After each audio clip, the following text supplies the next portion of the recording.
Yeah. And I think that's where some of the anti-immigration sentiment comes on, because people are rightly worried about getting a doctor's appointment or the fact that, things feel too busy. These things are all accurate, but these aren't the problems of migrants. These are the problems of successive governments who have created a housing crisis and a lack of funding for public Hi guys, services. I had the great pleasure to speak to Zack Polanski, who's running to be the next leader of the Green Party, about some of the questions that you sent to me on Discord and the YouTube channel to the politician.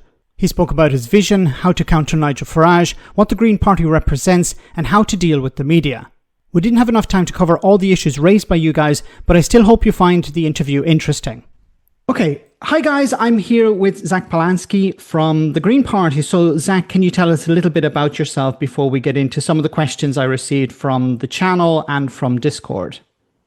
Yeah, thank you so much. My name is Zack Polanski. I'm Deputy Leader of the Green Party. I'm also an elected member of the London Assembly. The London Assembly is a group of 25 people who are elected to hold the London Mayor to account. I've chaired the Environment Committee for the last few years in London. I now chair the Fire Committee. And I suppose the most notable thing at the moment is that I'm running to be the next leader of the Green Party. Very good. And when is the election for the new leader? It's a little while away, so voting starts on August 1st, but anyone who joins, whether that's a few months ago, a few days ago, or by the end of this interview, no subtle hint there, if you join by July 31st, you will get a vote in the Green Party leadership election. Fantastic. So I'd like to jump into some of the questions. I know I don't have you for a huge amount of time, but we'll try and cover as much as we can during this interview. So what are the plans at the moment if you get elected to modernize the Green Party? So a huge part of my platform is I've been talking about community leadership and community organizing. So my general kind of slogan, but actually it's not just a slogan, it's what everything hangs off, is this idea of bold leadership now. Bold being for the party to talk about what we stand for and crucially what we stand against. Leadership I'll speak about in a moment. And now we can't wait until the next general election. We can't even wait until the leadership election. We should actually be implementing these things in place now. And that comes to the leadership.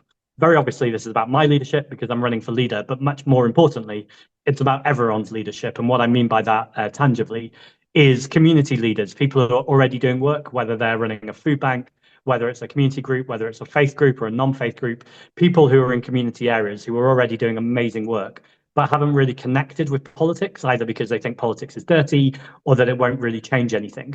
And I think all of us who care about politics, whether we're running for leader of the Green Party, whether we're running a YouTube channel, or whether we're an activist for a party or whatever it might be, or any political movement, it's our job, I think, essentially, to be reaching out to people, not expect them to come to our spaces, but to go to spaces where people actually are and connect the things that they're doing to make change with how that informs actual political action and getting people elected. I want to see lots more MPs, but getting MPs elected is not the be all and end all. And we see that from the Liberal Democrats. They've got 72 MPs. Great. I'd love 72 MPs. But actually, what is the coherent narrative for change? So to answer your question directly, what does a modernized Green Party look like? I think it's about upskilling community groups, whether that's about social media, whether that's about getting their voices and their names or their story out more widely to the mainstream media or preferably to independent media. I think it also looks like we're developing a canvassing app right now. Far too often when you're on people's doorsteps in the Green Party, people are still fiddling around with lots of pieces of paper.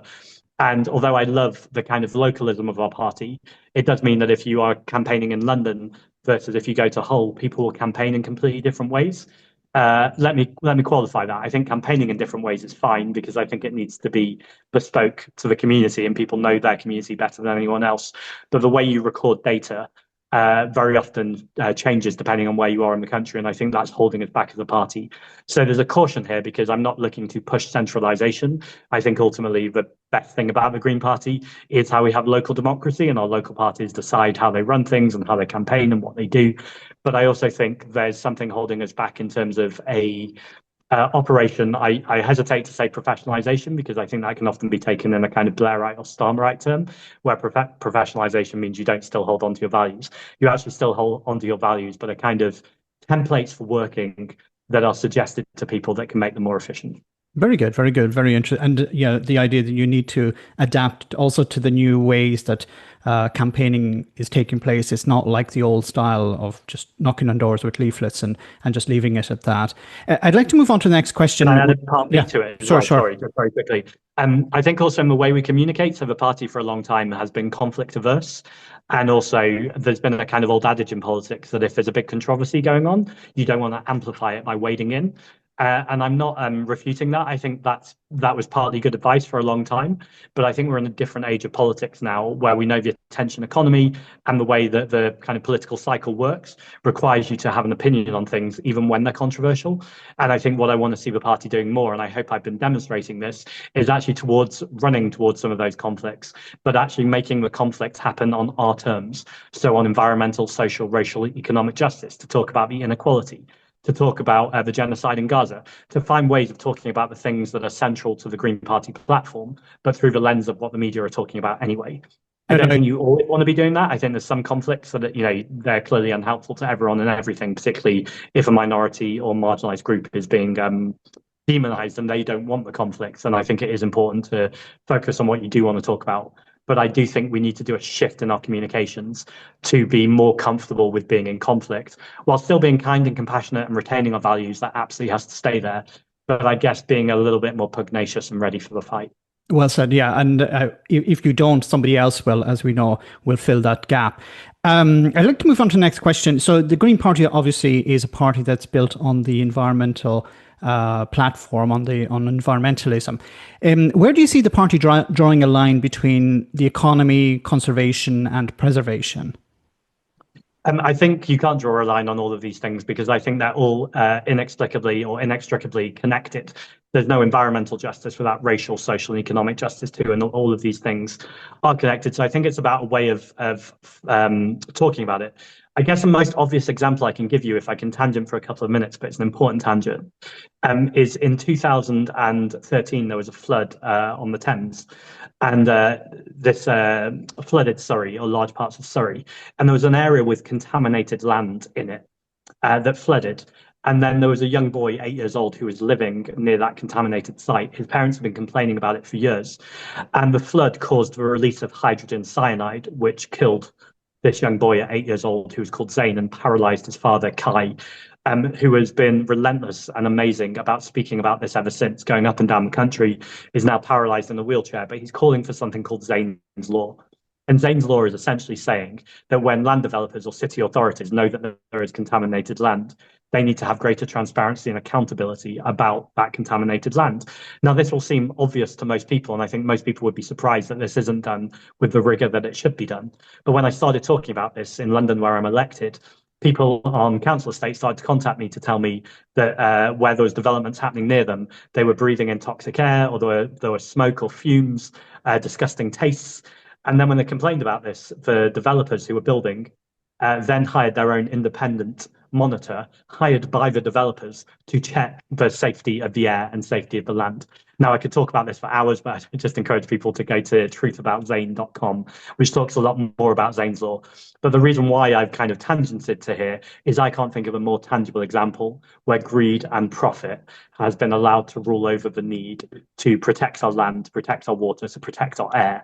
And those things are seen as secondary or not even considerations, when actually the whole kind of war cry is we must build, we must build, we must build. We do have a housing crisis. We need to make sure that we have social homes, but ultimately those homes need to be council homes that are actually affordable and filling the gap we need. We need enough council homes to fulfill about a third of the population, and they are rapidly dropping, partly because of Thatcher's right to buy, and that's never really been replaced, and also the profit motive. We also know that successive governments didn't want social houses to be built because they wanted house prices to go up, because they were worried about losing votes.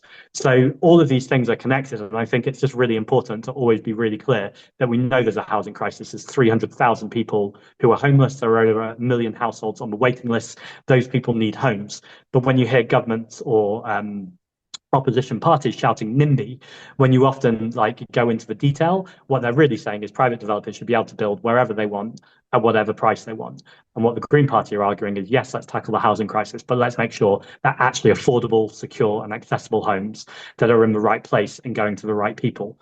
I think all of those things are doable at the same time, but you need to be driven by people and public good rather than profit. And far too much of our politics right now is literally in the vested interest in the pockets of private developers, gambling companies, arms companies, oil and gas companies. It's not a conspiracy theory. You can go on the Electoral Commission and see who is donating to this Labour Party. And also the idea that the housing that is built has the services that go along with that, like doctor surgeries and supermarkets and parks and stuff like that.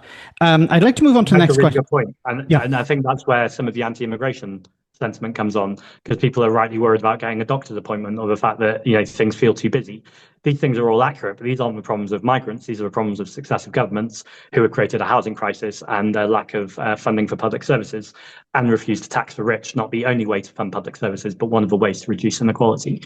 And so I think these have been all political choices by design to send our public wealth to private capital, and we can make different political choices. Like some of the things I've been hearing from you sort of undermine the next question, which is the idea that you have to tackle. Do you need to tackle this perception that the Green Party is a party of the middle class or eco warriors and not a party working towards the benefits of the working class? You do absolutely need to tackle the perception, and that's my number one mission to do. I think you've phrased the question fairly, as in I think I'm tackling it with every sentence I say, hopefully, when I'm out on the media. The environment and nature is really important. If nature collapses, we don't have anything else. We need nature to survive.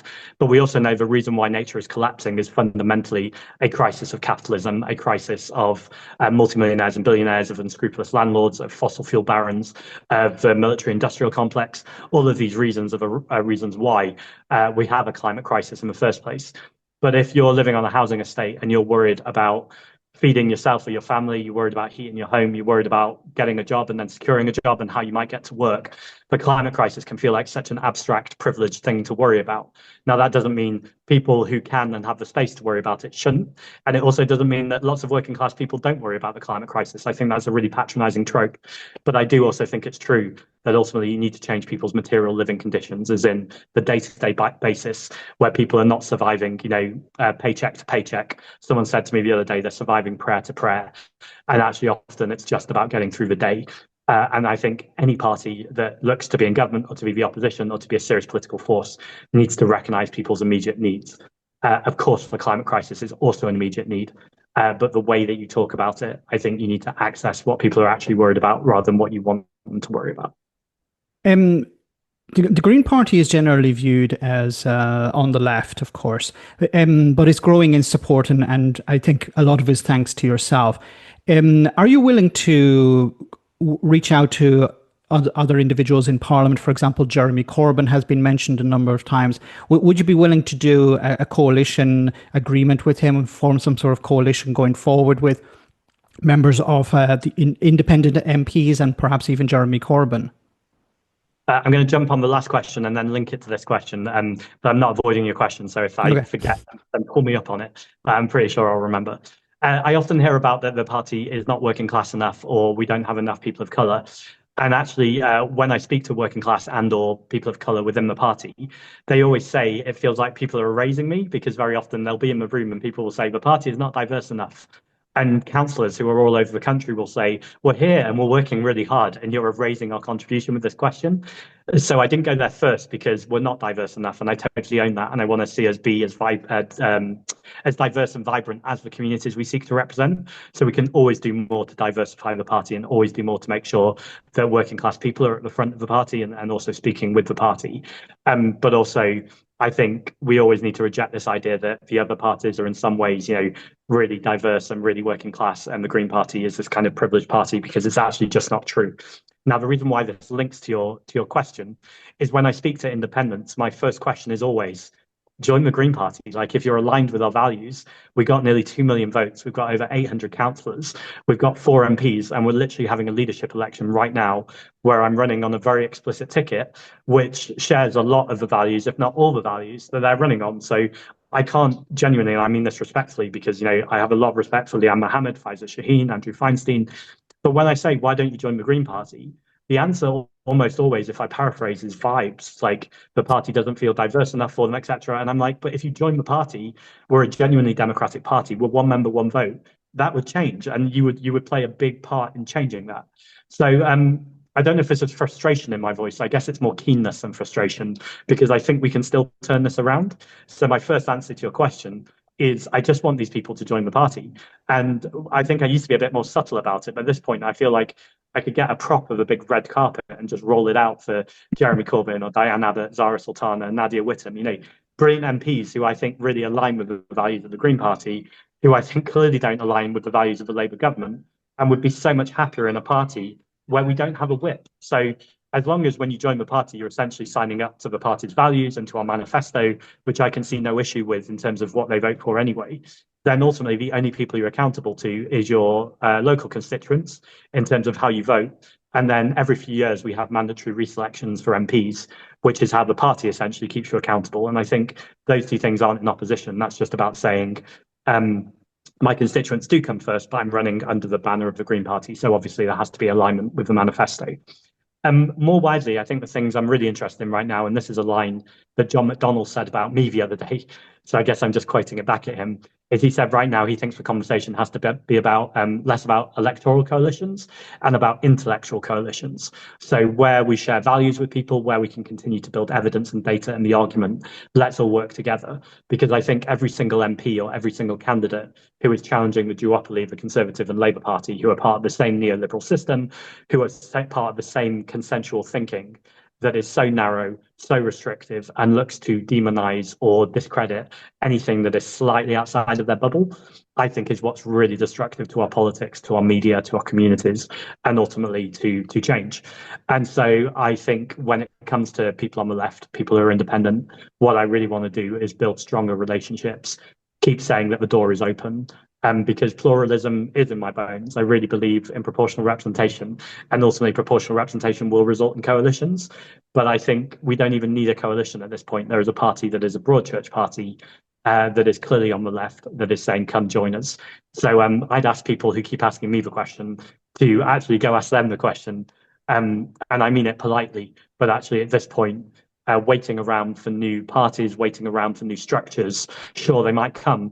But even then, I think it's just delaying what actually the country needs, which is to get under one banner and go, let's take it to this Labour government, let's stop reform. And the real mission is we need to stop the rise of the far right.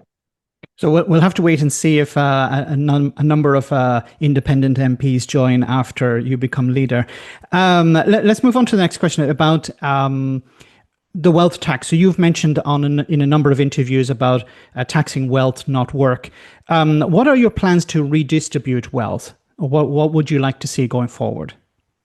There's lots of measures that we need to see, and I will answer your question, but I'm also really aware of something Gary Stevenson said to me. So we went for lunch together.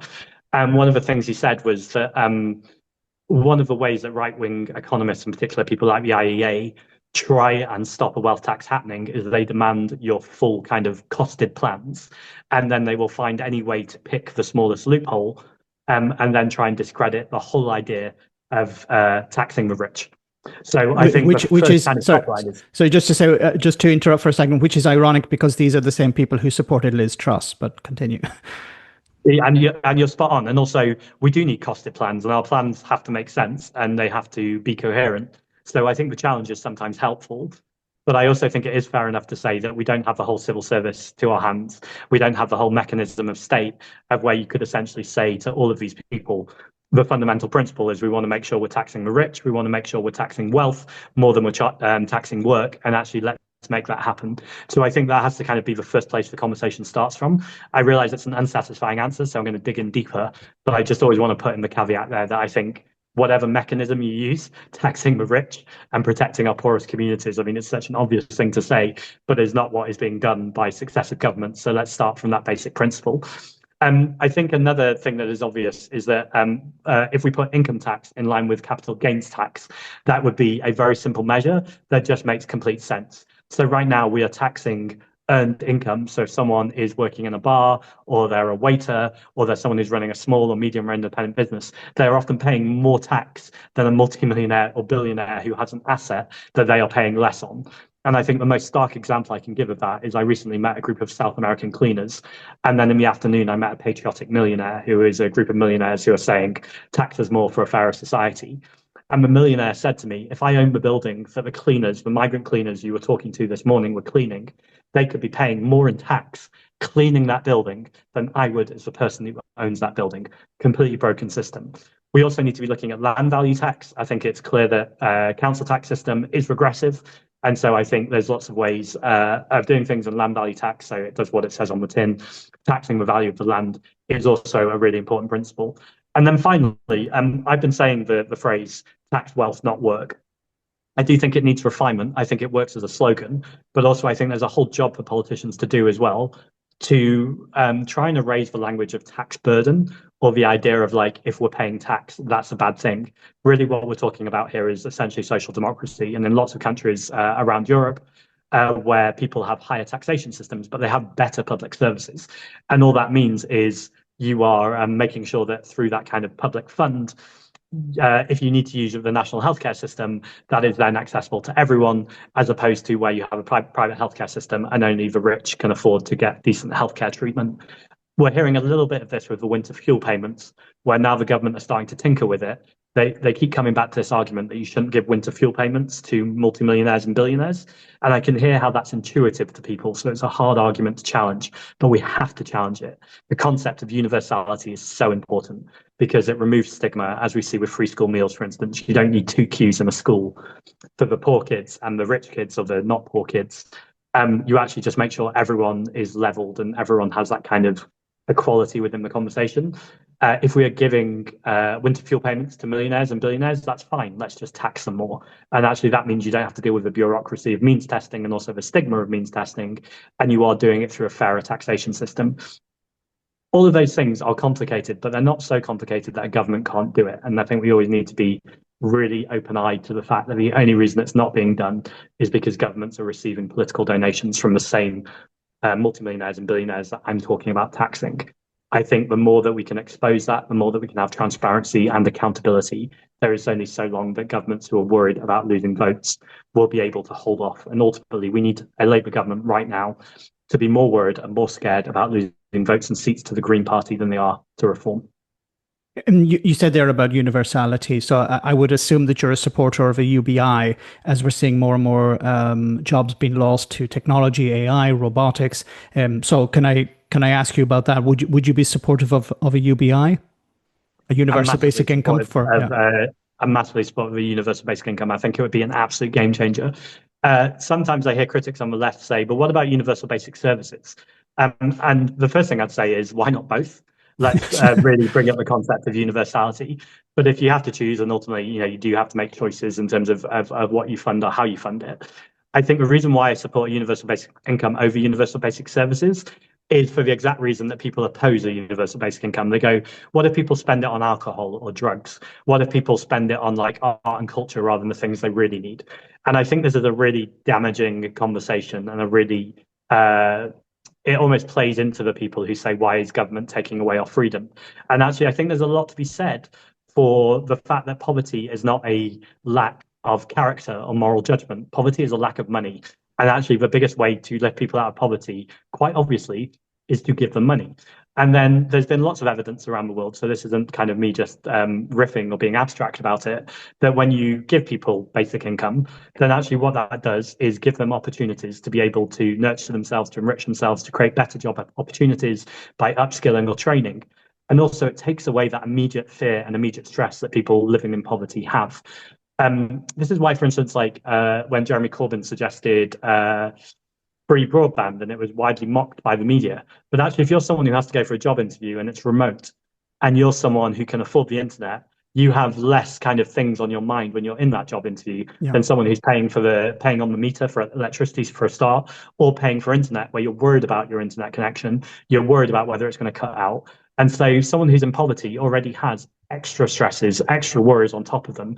And it's not like there's a level playing field. So I think universal basic income at its root would make sure that everyone has got a roof above their head, that they've got food in their belly, that they can basically survive. And that feels like a pretty low bar, but we're nowhere near that bar at the moment. So why not bring in the universal basic income and make sure that everyone is protected? Well said. We're almost out of time, so I just want to cover maybe two more questions before I let you go. Where do you stand on political donations and freebies to individual MPs or members of the government? It stinks.